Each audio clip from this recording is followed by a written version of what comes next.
తెలంగాణ ముఖ్యమంత్రి రేవంత్ రెడ్డిని ఉద్దేశించి బీజేపీ ఎంపీ ఈటెల రాజేందర్ చేసిన వ్యాఖ్యలను ప్రభుత్వ విప్ ఆది శ్రీనివాస్ తీవ్రంగా ఖండించారు. ఈటెలను తాను ఒక మర్యాదస్తుడిగా భావించేవాడినని, కానీ ఆయన ఇటీవల మాటలు చూస్తుంటే మతి తప్పినట్లుగా ఉందని ఆది శ్రీనివాస్ వ్యాఖ్యానించారు. ఈ సందర్భంగా ఆది శ్రీనివాస్ మాట్లాడుతూ బీజేపీ రాష్ట్ర అధ్యక్ష పదవి కావాలనుకుంటే మీ పార్టీ అధిష్టానాన్ని ప్రసన్నం చేసుకోవాలి తప్ప మా ముఖ్యమంత్రిని అసభ్య పదజాలంతో దూషిస్తే పదవి వస్తుందనుకోవడం మీ అవివేకమని నిదర్శనం. ఇన్నేళ్లు రాజకీయ జీవితంలో మీరు ఈ స్థాయికి దిగజారుతారని మేము ఊహించలేదు.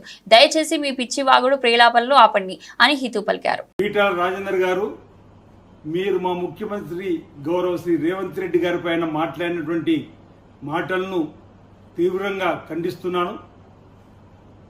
సభ్య సమాజం కూడా ఈ విమర్శలను తప్పుపట్టే విధంగా ఇప్పటి వరకు ఈటెల రాజేందర్ గారు మర్యాదస్తుడు అనుకున్నాం, మంచివాడు అనుకున్నాం.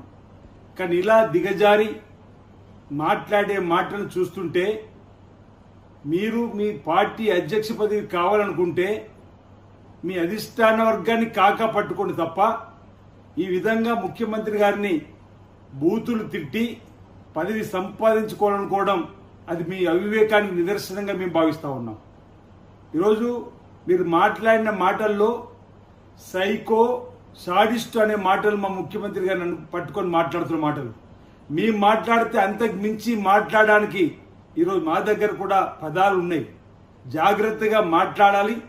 మీరు 30 సంవత్సరాలుగా రాజకీయ జీవితం ఉన్నటువంటి మీరు ముఖ్యమంత్రిని పట్టుకొని నా కొడుక అనే పదం వాడినంటే అది మీ మతి స్థిమితానికి ఒకసారి అర్థం చేసుకోవాలనుకుంటున్నాం.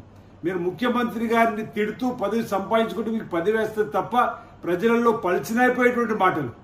ఇప్పటి వరకు మీపై ఉన్నటువంటి ఒక మంచి అభిప్రాయాన్ని నిన్నటి మాటలతో మీరు పోగొట్టుకున్నటువంటి వైనాన్ని గమనించమని కోరుతున్నాం. 30 సంవత్సరాల రాజకీయాల్లో ఉండి మీరు మాట్లాడవలసినటువంటి భాషను అంటున్నా ఈ దిగజారుడు భాషను ఇకనైనా మానుకోవాల్సిందిగా ఈ సందర్భంగా మేము మా వైపు నుంచి తెలియజేస్తూ, ఈరోజు హైడ్రా పేద ప్రజల భూములు రక్షిస్తుంది, చెరువులు రక్షిస్తుంది. మీ ప్రభుత్వం ఉన్నదే పేద ప్రజల పక్షాన.